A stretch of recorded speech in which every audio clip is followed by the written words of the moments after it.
خد الشاي يا ولد عمي. امال يا حاج احمد ما قبلش محمد ابو انور لما خلص الموضوع. واخد بالك يا ولد عمي، انا محمد ابو انور بقالي بتاع 3 4 ايام ما لمحتوش في دم.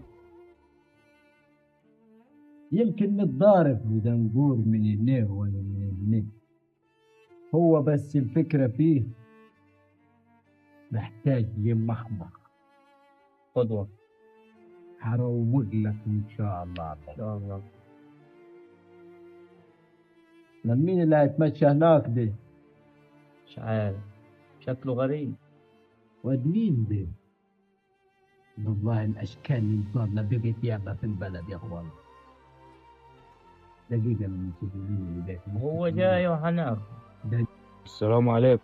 وعليكم السلام ورحمة عليكم الله السلام. وبركاته. خليكم قاعدين، أهلا خليكم أهلا قاعدين، أهلا خليكم قاعدين. أهلا أهلا. أهلا يلا. أهلا. تفضل الله يزيد فضلك. تفضل. الله يفضلك شوية. اشرب الشاي قبل يا حاجي. الله يخليك.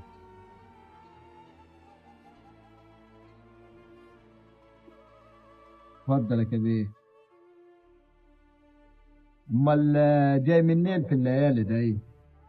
والله يا ابو عمو من جد وجاي مشوار في جينا يعني. من جلي. جاي مشوار في جيل. خير خير خير ان كل شاء خير، الله. مرحب بيك في بلدك طبعا. خير خير خير ان شاء الله.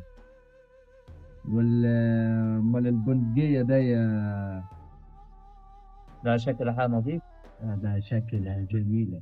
لا بتوع هنا ما يبنوش حاجة وبس. ايوه يا ريس، ده انا ورثها عن جد، ده جد كبير. وريني كده يا ابو عمو. اتفضل.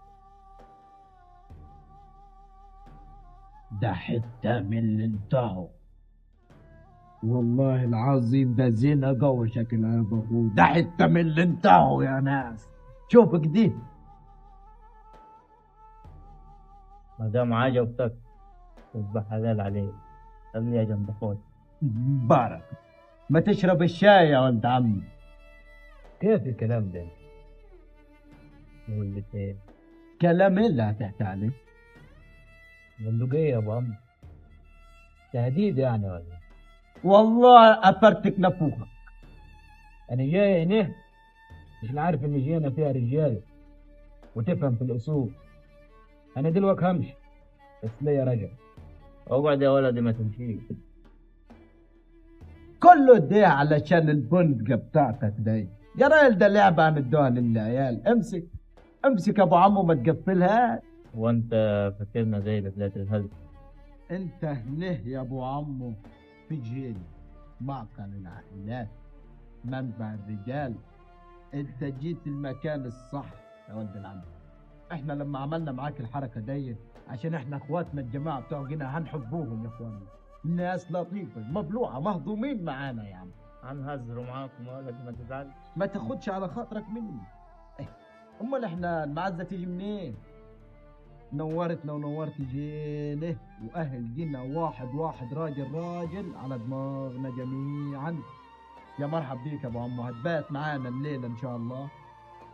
وان شاء الله بكره الصبح تاخد واجبك وتفطر ونوصلوك بلدك ومشوارك، واللي عايزه داخل البلد احنا مكفلين بيه كله. ولا ايه رايك انت يا عمي؟ طبعا طبعا مفيش دول بعتهولك يا حاجة. الناس معروفه يا ولد ابوي زي ما تتكلم، والامور طيبه وزينه وعال العال. الناس معروفة يا ابوي من غير ما تتكلم. الامور طيبة وزين وعالي العال. يا الله يبارك لك.